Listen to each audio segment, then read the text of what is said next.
बेटा आज हम पढ़ने जा रहे हैं explanation of photo electric effect. Photo electric effect क्या होता है? जब मेटल की सरफेस पे लाइट पड़ती है तो इलेक्ट्रॉन बाहर निकलते हैं। इस फिनोमिना को क्या बोला गया था? फोटो इलेक्ट्रिक इफेक्ट बोला गया था। When A light of suitable frequency falls on the surface of metal, ejection of electron from the metal surface take place.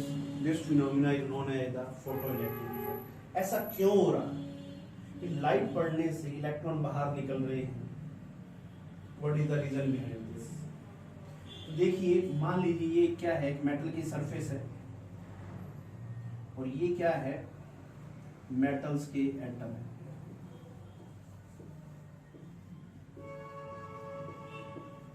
इसको हम क्रिस्टल लेटिस भी बोलते हैं, जो ये पूरा स्ट्रक्चर है।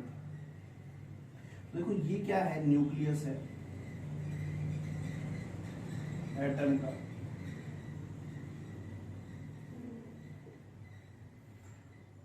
और ये उसके अंदर क्या है? इलेक्ट्रॉन।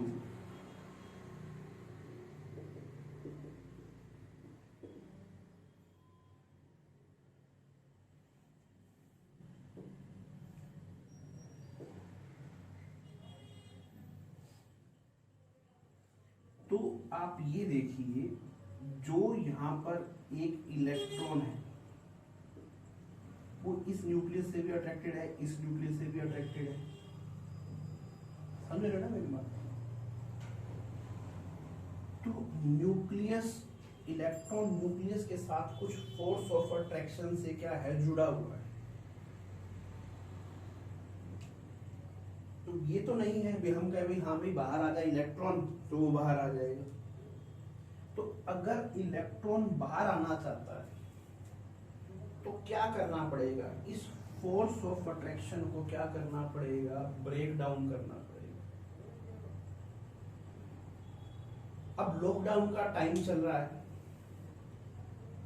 है ना, तो बच्चे घर में सोए हुए हैं, इसके डर से, मम्मी के डर से सोए हुए हैं। और आपका दोस्त आपको बाहर बुला रहा है, तो दो काम हो सकते हैं। या फिर चोरी से आ जाना, चोरी की बात नहीं कर, छिपके से आ जाना, या तो ये काम हो सकता है, या एक पूरी एनर्जी के साथ मम्मी से पूरा हाँ भाई मैं आऊंगा बाहर। तो कहने को मतलब हम आप मम्मी के साथ जो एनर्जी एसोसिएट है उसको ब्रेक डाउन करके क्या आ रहे हैं? बाहर आ गए, है ना? तो इसी तरीके से ये इलेक्ट्रॉन न्यूक्लियस के साथ जुड़ा हुआ है। अगर उसको बाहर आना है तो उसको क्या करना पड़ेगा? कुछ फोर्स ऑफ अट्रैक्शन को क्या करना पड़ेगा? ब्रेक डाउन करना पड़ेगा। और उस फोर्स ऑफ अट्रैक्शन को ब्रेक डाउन करने के लिए उसे क्या चाहिए? कुछ पर्टिकुलर अमाउंट ऑफ क्या चाहिए? एनर्जी चाहिए। अगर वो एनर्जी उससे कम है तो वो इलेक्ट्रॉन वहां से बाहर नहीं निकलेगा। और अगर उससे ज्यादा एनर्जी मिल रही है तो देखो कुछ एनर्जी तो इस फोर्स ऑफ अट्रैक्शन को ब्रेक डाउन करने के लिए चाहिए। जो मिनिमम अमाउंट ऑफ एनर्जी है उसको ब्रेक डाउन करने के लिए चाहिए। उस मिनिमम अमाउंट ऑफ एनर्जी को हम लोग क्या बोलते हैं? थ्रेशोल्ड एनर्जी बोलते हैं। क्या बोलते हैं? थ्रेशोल्ड एनर्जी बोलते हैं।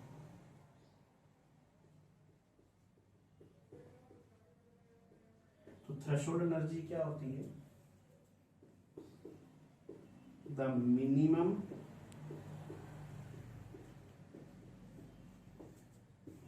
amount of energy required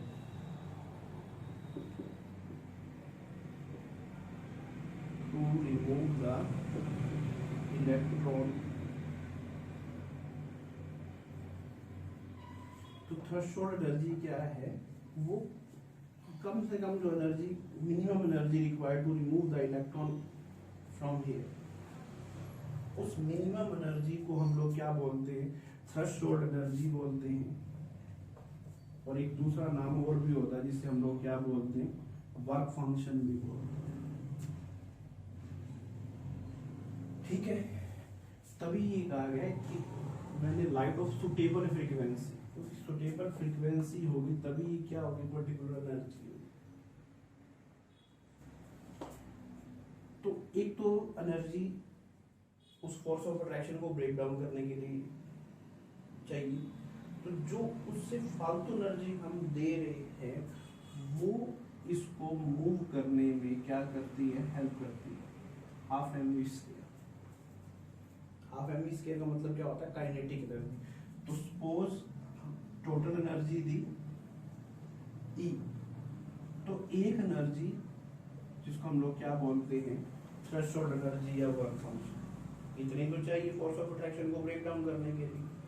और जो फालतू एनर्जी थी वो क्या है, उसको मूव करने में क्या कर रही है, हेल्प कर रही है।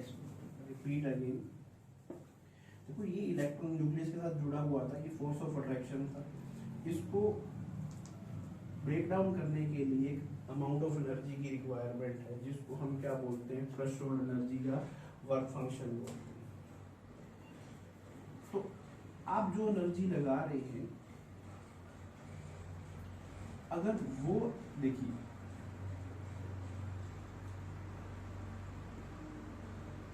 अगर आप एनर्जी लगा रहे हैं वो थ्रेशोल्ड एनर्जी से कम है तो कोई फायदा नहीं होगा। अगर आप इक्वल एनर्जी लगा रहे हैं तो भी क्या है, force of attraction break down होगी बट इलेक्ट्रॉन बाहर नहीं निकलेगा। तो कब निकलेगा इलेक्ट्रॉन बाहर, अगर आप जो एनर्जी लगा रहे हैं वो क्या है, थ्रेशोल्ड एनर्जी से क्या है, ज्यादा है। थ्रेशोल्ड एनर्जी से अगर ज्यादा है तो क्या है, पहले क्या होगा, वो force of attraction break down होगी, उसके लिए जो एनर्जी रिक्वायर्ड है that is known as the threshold energy. और जो एक्सेस एनर्जी है वो इस इलेक्ट्रॉन को मूव करने में क्या करेगी, हेल्प करेगी, that is the kinetic energy. ठीक है, तो देखिए यहाँ से थोड़ा सा मैं और एक्सप्लेन करता हूँ। E is equal to E naught. तो देखो E इज इक्वल टू, हमने ये पढ़ा था एच न्यू। तो H क्या है, प्लैंक कांस्टेंट है, न्यू क्या है, फ्रीक्वेंसी है, इंसिडेंट लाइट। E नोट क्या है, थ्रेशोल्ड फ्रीक्वेंसी है, that is equal to H nu naught. H Planck constant है, न्यू नोट का मतलब क्या है, थ्रेशोल्ड फ्रीक्वेंसी है। ठीक है, तो मैं इस इक्वेशन के अंदर E की जगह H न्यू लिख रहा हूँ, E नोट की जगह क्या लिख रहा हूँ, H nu note plus half m v. तो H nu minus H nu naught that is equal to half m v square. H is equal to क्या होगा, nu minus nu naught that is equal to half m v square. तो kinetic energy निकाल सकते हैं अभी, कितनी electron से कितनी स्पीड काइनेटिक एनर्जी से वो बाहर निकल रहा है। तो उसके लिए हमें क्या चाहिए, इंसिडेंट लाइट की फ्रीक्वेंसी चाहिए, और क्या चाहिए, थ्रेशोल्ड फ्रीक्वेंसी चाहिए। अगर हमें उस बॉडी का मास भी पता है तो हम क्या निकाल सकते हैं, क्या निकाल सकते हैं, वेलोसिटी भी क्या कर सकते हैं, कैलकुलेट कर सकते हैं। तो ये फॉर्मूला जरूर याद रखिए। क्या है फॉर्मूला हमारे पास, मैं दोबारा से एक बार इसको बता दूं आपको। हमने ये पढ़ा है, E is equal to E not plus kinetic energy होता है। E energy, E not threshold energy, kinetic plus kinetic energy, अभी हमने पढ़ा था। E is equal to h nu, E not h nu note plus kinetic energy. तो kinetic energy यहाँ से किसकी इक्वल आई, h nu minus nu not. तो ये फॉर्मूला काइनेटिक एनर्जी, फ्रीक्वेंसी पढ़ी है और क्या है, थ्रेशोल्ड फ्रीक्वेंसी पढ़ी है। एच क्या होता है, प्लैंक कांस्टेंट, मल्टीप्लाई करोगे हमारे पास क्या आ जाएगा, काइनेटिक एनर्जी। कई बार वो ये कह देता है हमें क्या निकालना है, थ्रेशोल्ड एनर्जी निकालनी है या वर्क फंक्शन निकालना है, तो उसका फॉर्मूला क्या आएगा, E माइनस काइनेटिक एनर्जी। आपके पास न्यूमेरिकल के अंदर प्रॉपर डाटा मिलेगा, अंडरस्टैंड। तो ये था explanation of photo electron. Electron क्यों बाहर निकल रहा है, जब लाइट बढ़ रही है उसके ऊपर पर्टिकुलर फ्रीक्वेंसी की, तो क्या कर रहा है, force of attraction break down हो रही है, और जो एक्सेस एनर्जी है वो क्या हो रही है, काइनेटिक एनर्जी में क्या हो रही है, कन्वर्ट हो रही है। ओके।